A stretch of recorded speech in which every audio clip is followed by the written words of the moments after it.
Welcome on my YouTube channel agro academy. आप सभी का हमारे चैनल में स्वागत करता हूँ। सो गाइस, कैसे हैं आप? आपको मैं फिर से एक नया टॉपिक लेके आया हूँ आपके लिए। जो स्टूडेंट्स आजकल मतलब एग्रीकल्चर की डिग्री का कोर्स कर रहे हैं, उनके लिए जो ये टॉपिक है ये बहुत अच्छा टॉपिक है। आज मैं वो टॉपिक आपको समझाने वाला हूँ। सो जो स्टूडेंट्स एग्रीकल्चर की डिग्री कर रहे हैं, ये वीडियो उनको ध्यान से ही देखना है, तब आपको जाके ये सारा टॉपिक जो है, कंसेप्ट जो है मैं आज बताने वाला हूँ, वो आपको समझ में आ जाएगा।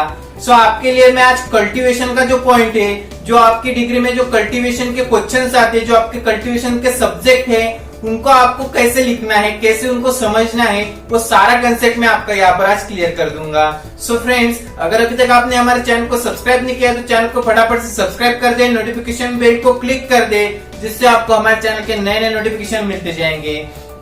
सो स्टूडेंट्स जो एग्रीकल्चर की डिग्री को है, उनको देखा जाए तो मतलब उनकी डिग्री में सेकंड ईयर से जो है कल्टीवेशन के जो सब्जेक्ट्स है, वो कल्टीवेशन के सब्जेक्ट चालू हो जाते हैं। और एग्रीकल्चर हो या हॉर्टिकल्चर हो, दोनों फील्ड में आपको मतलब कल्टीवेशन के जो सब्जेक्ट है, वो कल्टीवेशन के सब्जेक्ट रहते हैं। तो उनके वो क्वेश्चन जो है, जो आपको एग्जाम में पूछे जाते हैं कि explain the overall cultivation of कौन सा फ्रूट होगा, एप्पल होगा, उसका आपको कल्टीवेशन पूछते हैं, या फिर आपको फ्लावर्स का कल्टीवेशन पूछते हैं, रोज का कल्टीवेशन पूछेंगे, या फिर आपको वेजिटेबल्स का कल्टीवेशन पूछ सकते हैं। तो वो मैं आपको एक टिप बताने वाला हूँ कि वो कैसे आपको लिखना है। एक मैं आपको आसान तरीका बताने वाला हूँ कि कैसे आप उसमें फुल मार्क्स ले सकते हैं। सो फ्रेंड्स, ये वीडियो आखिर तक देखिए प्लीज, वीडियो आधे में मत छोड़िए, आप पूरा देखिए, तब जाके आपको सारा कंसेप्ट जो है क्लियर हो जाएगा। और जो आपका जो कल्टीवेशन का सब्जेक्ट है, वो आप एकदम आसानी से लिख पाओगे। तो चलिए फ्रेंड्स, टाइम वेस्ट न करते, चालू करते हैं हमारा आज का टॉपिक।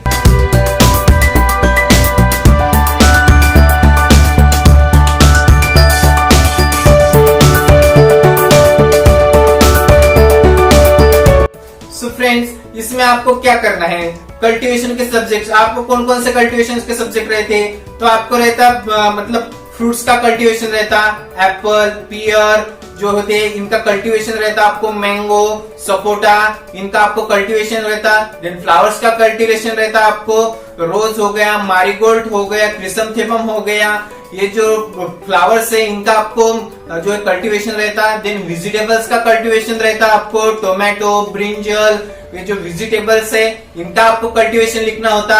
सो फ्रेंड्स, मतलब आपके इस एग्रीकल्चर की डिग्री में कल्टीवेशन बहुत ज्यादा मायने रखता है कल्टीवेशन, क्योंकि कल्टीवेशन के सब्जेक्ट बहुत ज्यादा होते हैं। और उस कल्टीवेशन में क्या होता है कि आपको पूरा प्रोसेस बता दे, मतलब लैंड प्रिपरेशन से लेकर हार्वेस्टिंग तक, स्टोरेज तक, या सारे जो कंसेप्ट है वो आपको इस कल्टीवेशन के सब्जेक्ट में बताते हैं, सिखाते हैं। सो ये कल्टीवेशन का बहुत आसान और बहुत अच्छा और इंटरेस्टिंग सब्जेक्ट है।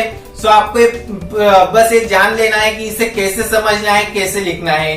सो फ्रेंड्स, क्या होता है कि एग्जाम में जो है वो क्वेश्चंस पूछे जाते हैं कि explain the cultivation, overall cultivation पूछा जाता है आपको। एक क्वेश्चन जो है वो 8 मार्क्स के लिए रहता है, आई थिंक 8 या 4 मार्क्स के लिए रहते हैं एक क्वेश्चन आपका कल्टीवेशन का।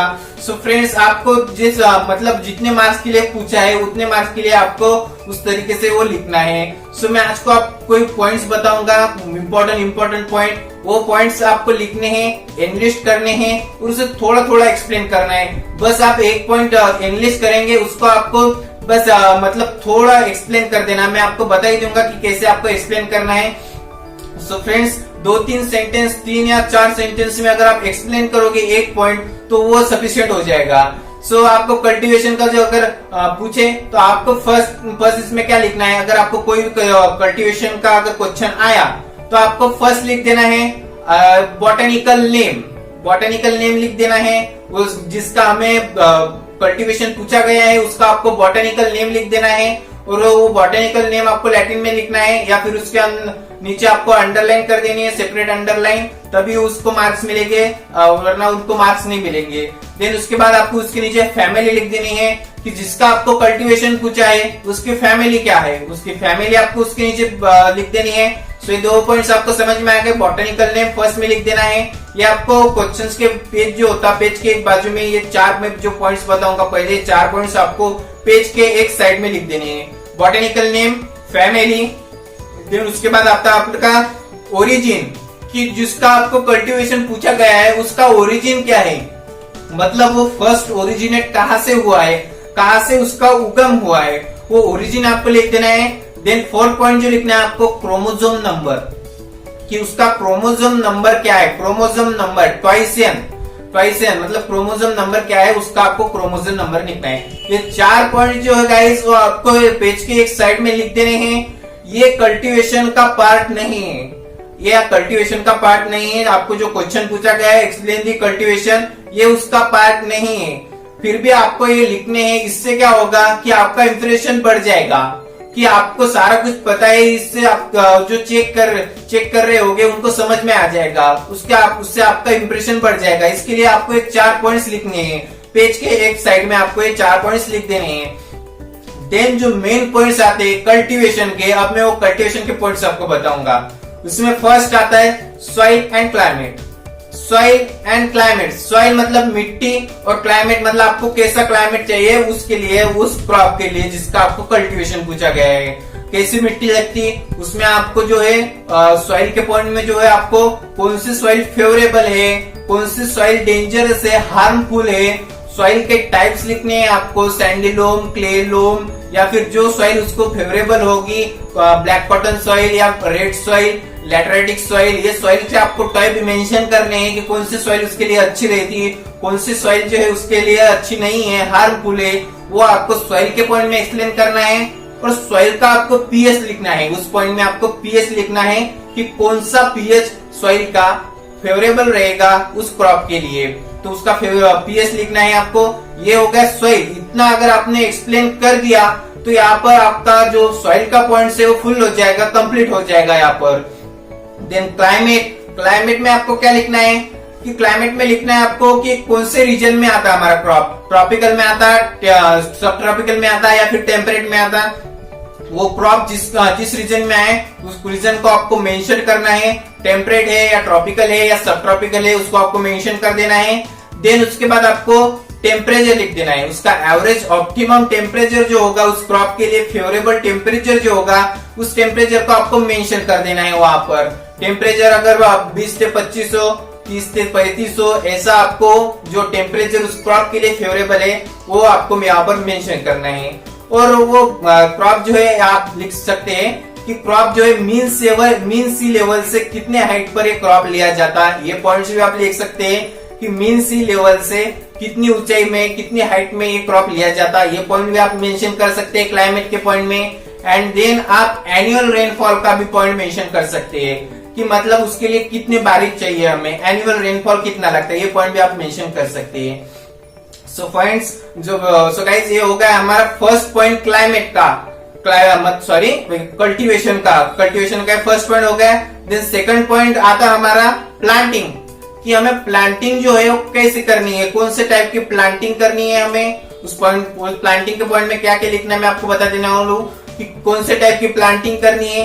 देन कौन से टाइम में आपको प्लांटिंग करनी है, कौन सा सीजन अच्छा रहेगा, खरीफ, रबी या समर, कौन सा सीजन अच्छा रहेगा, वो सीजन आपको वहां पर मेंशन करना है कि इस क्रॉप के लिए ये जो सीजन है वो फेवरेबल रहेगा या वो सीजन फेवरेबल रहेगा, ऐसा आपको मेंशन कर देना है।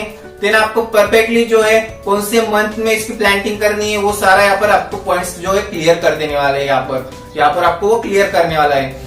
तो फ्रेंड्स आपको ये पता चल गया होगा कि प्लांटिंग के पॉइंट में आपको ये सारे जो मैंने पॉइंट्स बताए आपको एक्सप्लेन करने हैं और मेंशन करने हैं। सो ये सेकंड पॉइंट हो गया हमारा कल्टीवेशन का। देन थर्ड पॉइंट कौन सा है, सोइंग, कि हमें इसकी सोइंग कब करनी है, कौन सा जो मंथ है, कौन सा टाइम है कि वो सोइंग के लिए बेस्ट रहेगा। और सोइंग के पॉइंट में ही आपको एक मेंशन करना है, वो है सीड रेट। सीड रेट मतलब कि आपको कितने सीड्स रिक्वायर है, ये हेक्टर में लिख सकते हैं आपकी एक हेक्टर के लिए आपको कितने सीड्स रिक्वायर है, उसे हम सीड रेट कहते हैं। तो आपको सीड रेट मेंशन कर देना है यहाँ पर कि कितने सीड्स लगती है। अगर एक क्रॉप हो आपका उसके लिए आपको 200 से 300 ग्राम जो सीड्स लगते हैं, वो सीड्स अगर एक हेक्टर के लिए लगते हो तो आपका जो सीड रेट है वो होगा 200 to 300 ग्राम पर हेक्टर, ये होगा आपका सीड रेट। अगर आपको जो है 30 से 40 केजी अगर सीड्स लगते हो तो वो होगा आपका seed rate 30 to 40 KG per hectare. ऐसा आपको सीड रेट जो है वो मेंशन करना है इस पॉइंट में, सोइंग के पॉइंट में।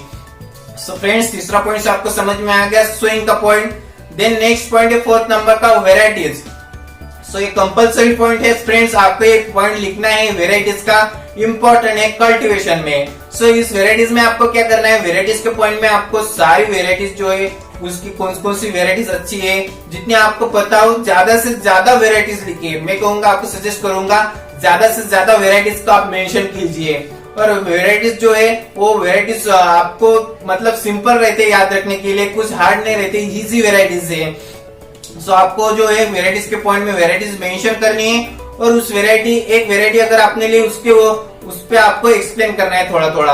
अगर एक वेराइटी ली हो वो हाई यील्डिंग हो तो आपको उसके आगे एक्सप्लेन करना है this is the high yielding variety. अगर कोई दूसरी वेराइटी हो डिसीज रेजिस्टेंट हो तो ये डिसीज रेजिस्टेंट वेराइटी, ऐसा आपको उसकी कैरेक्टरिस्टिक जो है वो कैरेक्टरिस्टिक वहां पर आपको लिख देनी है कि वो वेराइटी कैसी है, उसको थोड़ा आपको एक्सप्लेन करना है। सो फ्रेंड्स ये वेराइटीज का पॉइंट होगा, और वेराइटीज जो है वो बहुत सिंपल और इजी रहती है याद रखने के लिए। सो आप याद रख सकते हो उन वेराइटीज को।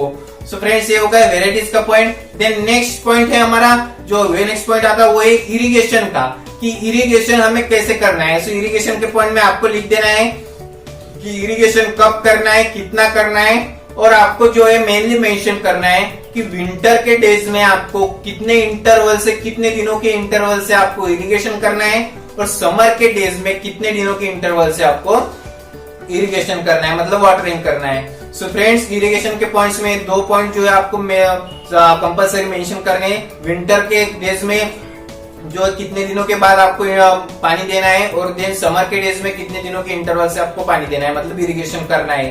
सो फ्रेंड्स ये होगा इरिगेशन का पॉइंट। देन नेक्स्ट पॉइंट आता है हमारा कल्टीवेशन का, जो है वो 5th नंबर पॉइंट जो है 5th नंबर का वो है manures and fertilisers. So manures and fertilisers के पॉइंट में आपको एक्सप्लेन करना है कि कौन कौन से मैन्योर्स आपको उस क्रॉप के लिए लगते हैं। अगर FYM लगता हो तो FYM लिख दीजिए, FYM कितना लगता, कौन सी क्वांटिटी में लगता, 1 हेक्टर के लिए कितना देना चाहिए, वो सारा आपको मेंशन करना है। NPK का डोज लगता है तो NPK का डोज कौन से रेशियो में लगता है वो रेशियो बता दीजिए। नाइट्रोजन कितना लगता, फास्फोरस कितना लगता, पोटेशियम कितना लगता है, ये सारा आपको वहां पर एक्सप्लेन करना है। देन आपको अगर कौन से अदर मैन्योर्स एंड फर्टिलाइजर्स होते हैं वो लगते हो तो उसका भी आप मेंशन कीजिए। कैल्शियम, जिंक, आयरन, ये जो लगते होंगे, एलिमेंट्स लगते होंगे तो उनको मेंशन कीजिए। मतलब मैन्योर्स एंड फर्टिलाइजर्स के पॉइंट में आपके सारे जो कंसेप्ट है, ये सारे जो पॉइंट्स है मेंशन होने चाहिए। सो फ्रेंड्स ये होगा मैन्योर्स एंड फर्टिलाइजर्स का पॉइंट। यहाँ पर आपको समझ आया होगा कि मैन्योर्स एंड फर्टिलाइजर्स के पॉइंट में आपको कैसा और क्या लिखना है। देन नेक्स्ट पॉइंट आता है हमारे paste and diseases. Paste and diseases, अगर आप ये जो पेस्ट एंड डिसीज है, ये जो पॉइंट है हमारा, ये 2 भाग में भी लिख सकते हैं आप। मतलब एक लिख सकते हैं insect and paste. Insect and paste, इसमें आपको लिख देना है कि कौन कौन से पेस्ट जो है आपका जो क्रॉप दिया है कल्टीवेशन का उसके ऊपर अटैक कर रहे हैं, उन पेस्ट को आपको एनलिस्ट कर देना है। देन उसके बाद उसकी कैरेक्टरिस्टिक लिखनी है कि ये इसके सिम्टम्स लिखने हैं कि ये क्यों आता, कैसा दिखता, क्या होता और कैसे हमें दिखाई पड़ता है, उसके सिम्टम्स लिख देने हैं आपको उन पेस्ट के। और उसका मैनेजमेंट लिखना है आपको कि उसे आप कैसे कंट्रोल कर सकते हैं, उसके ऊपर क्या मैनेजमेंट है, किसका आप स्प्रे कर सकते हैं, ये इस पॉइंट में आपको क्लियर कर देने वाला है। देन नेक्स्ट पॉइंट है हमारा डिसीज का। डिसीज का पॉइंट आपको सेपरेट लिख देना है। उस डिसीज के पॉइंट में आपको लिख देना है कि कौन कौन से डिसीज जो है इस क्रॉप पर आती है, उन डिसीज को आपको एनलिस्ट कर देना है एंड देन उसको एक्सप्लेन करना है। उसके सिम्टम्स आपको बता देने वाले हैं, कौन से स्टेज में आता है, कौन से पीरियड में आता है, वो आपको वहां पर मेंशन करना है। देन उसके ऊपर आपको कंट्रोल लिख देने हैं, मैनेजमेंट लिख देना है। सो फ्रेंड्स ये हो गया डिसीज का पॉइंट। पेस्ट एंड डिसीज का पॉइंट एक साथ भी लिख सकते हैं या फिर अलग अलग भी लिख सकते हैं। मैं आपको सजेस्ट करूंगा बेटर रहेगा आप अलग अलग इसको लिखो, पेस्ट एंड इंसेक्ट एक पॉइंट में लिखो एंड देन डिसीज एक पॉइंट में लिखो। देन हमारा नेक्स्ट पॉइंट जो है, नेक्स्ट पॉइंट आता है हमारा इंटरकल्चरल ऑपरेशंस। इंटरकल्चरल ऑपरेशंस, इस पॉइंट में आपको क्या क्या मेंशन करना है, तो बहुत सारे इंटरकल्चरल ऑपरेशन हम अलग अलग क्रॉप के लिए अप्लाई करते हैं। अगर बड़े प्लांट्स हो तो उनके लिए हम ट्रेनिंग एंड प्रूनिंग अप्लाई करते हैं, मल्चिंग अप्लाई करते हैं, देन मल्चिंग करते हैं उसकी, देन पिंचिंग करते हैं, ये जो अर्थिंग अप करते हैं। ये जो इंटरकल्चरल ऑपरेशन है, ये इंटरकल्चरल ऑपरेशन आपको इस पॉइंट में क्लियर कर देना है। मतलब ट्रेनिंग एंड प्रूनिंग आपको करनी हो एक आपके क्रॉप की, तो उसको आपको एक्सप्लेन करना है कब ट्रेनिंग प्रूनिंग करनी है, कैसे ट्रेनिंग, उसका सीजन क्या है, कब करना है, कितने दिनों के बाद करना है। मल्चिंग करनी हो तो कब उसे मल्च करना है, कैसे करना है, वीडिंग कब करनी है, कितने वीडिंग आपको लेने हैं, पिंचिंग कैसे करनी है, अर्थिंग अप कब करना है, ये आपको सारे इंटरकल्चर ऑपरेशन में मेंशन कर देने हैं। देन फ्रेंड्स हमारा नेक्स्ट पॉइंट जो आता है वो हार्वेस्टिंग का। ये सेकंड लास्ट पॉइंट है हमारा कल्टीवेशन का। तो हार्वेस्टिंग आपको कब करनी है, कैसे करनी है। हार्वेस्टिंग के पॉइंट में आपको मेंशन करना है कि कब हमारा क्रॉप जो है वो हार्वेस्टिंग के लिए रेडी हो जाता है, कब मैच्योर हो जाता है, उसके हार्वेस्टिंग के कौन कौन से स्टेज रहते हैं, कब हमें उसकी हार्वेस्टिंग डन करनी है और कैसे हार्वेस्टिंग करनी है, कौन कौन से आपको जो इक्विपमेंट्स है उनका यूज करना है हार्वेस्टिंग के लिए, या आपको पिकअप करना है, कैसे आप किस तरह से उसकी हार्वेस्टिंग करनी है, ये सारे जो पॉइंट्स है ये आपको हार्वेस्टिंग के पॉइंट में मेंशन कर देने हैं। सो फ्रेंड्स ये होगा हार्वेस्टिंग का, आपको समझ में आएगा। देन लास्ट पॉइंट आता है हमारा कल्टीवेशन का, वो है यील्ड। कि यील्ड के पॉइंट में आपको लिखना है कि एवरेज यील्ड आपको कितना मिलता है। ये सारे जो हमारा क्रॉप है, जो क्रॉप का हम कल्टीवेशन लिख रहे हैं, उस क्रॉप का हमें यील्ड कितना मिलता है। अब उसका यील्ड क्विंटल में लिख सकते हैं, या फिर फ्रूट्स हो तो केजी में लिख सकते हैं, टन में लिख सकते हैं। फिर सिर्फ आपको एवरेज जो यील्ड है वो मेंशन कर देना है। इसके ऊपर आप अलग अलग जो वेराइटीज होता है उस वेराइटीज के अकॉर्डिंग भी आप उसका यील्ड लिख सकते हैं। आपको अगर पता हो तो वेराइटीज के अकॉर्डिंग आप यील्ड लिखिए, एवरेज यील्ड लिखिए, रेनफेड एरिया में कौन से यील्ड आते हैं वो यील्ड लिखिए। आपके जो नॉलेज है उसके अनुसार आप उसको जो है वो यील्ड का पॉइंट लिखिए। मतलब पर ये जो कंपलसरी है कि आपको एवरेज यील्ड उसमें लिखना है कि एवरेज यील्ड इस क्रॉप का कितना आता है। सो फ्रेंड्स ये था हमारा लास्ट पॉइंट यील्ड का। सो फ्रेंड्स ये जो हमने 13 पॉइंट्स यहाँ पर देखे, 13 पॉइंट जो यहाँ पर देखे, ये 13 पॉइंट अगर आप जो है इस पॉइंट्स को इस तरह से जिस तरह मैंने आपको बताया इस तरह आप इंग्लिश करेंगे, एक्सप्लेन करेंगे, जो जो पॉइंट मैंने मेंशन करने को बताया वो मेंशन करेंगे, तो आपको फुल गारंटी देता हूँ आप इसमें आउट ऑफ मार्क्स लेंगे। आपका एक भी मार्क्स इधर से उधर नहीं होगा। और कल्टीवेशन का सब्जेक्ट जो है वो बहुत इजी रहता, इंटरेस्टिंग रहता। अगर आप उसे इस तरह से पढ़ेंगे तो आपको इंटरेस्ट भी आएगा और उसमें आप अच्छे से अच्छे मार्क्स भी ले पाओगे और अपना सीजीपी बढ़ाओगे। सो फ्रेंड्स आई होप आपको ये सारे पॉइंट जो है, सारा मैंने कंसेप्ट जो बताया वो समझ में आए होगा। सो अगर आपको ये जो टॉपिक मैंने आज क्लियर किया है वो अगर आपको इम्पोर्टेंट लगा हो, अच्छा लगा हो, तो हमें कमेंट बॉक्स में कमेंट करके बता दीजिए कि आपको ये टॉपिक कैसा लगा है। इसमें अगर कोई डिफिकल्टी हो, डाउट हो, तो वैसा भी हमें कमेंट बॉक्स में कमेंट कर दीजिए। अगर आपको जो एग्रीकल्चर की डिग्री कर रहे हैं, जो स्टूडेंट्स डिग्री कोर्स कर रहे हैं, उनका अगर कोई प्रॉब्लम्स हो, कोई डिफिकल्टीज हो, कोई डाउट्स हो, तो हाँ हमारे कमेंट बॉक्स में कमेंट कर सकते हैं। उनको यहाँ पर 100% आपको जो है हेल्प मिल जाएगी, आपकी पूरी यहाँ पर हेल्प की जाएगी। सो फ्रेंड्स अगर अभी तक आपने हमारे चैनल को सब्सक्राइब नहीं किया है तो चैनल को फटाफट से सब्सक्राइब कर दे, नोटिफिकेशन बेल को क्लिक कर दे, जिससे आपको हमारे चैनल के नए नए नोटिफिकेशन मिलते जाएंगे। सो गाइस अब मिलेंगे एक नए पार्ट में एक नई इंटरेस्टिंग इंफॉर्मेशन के साथ, ऐसी ही इंपॉर्टेंट इंफॉर्मेशन के साथ, नॉलेजफुल इंफॉर्मेशन के साथ। तब तक के लिए यही रुकते हैं। Thank you.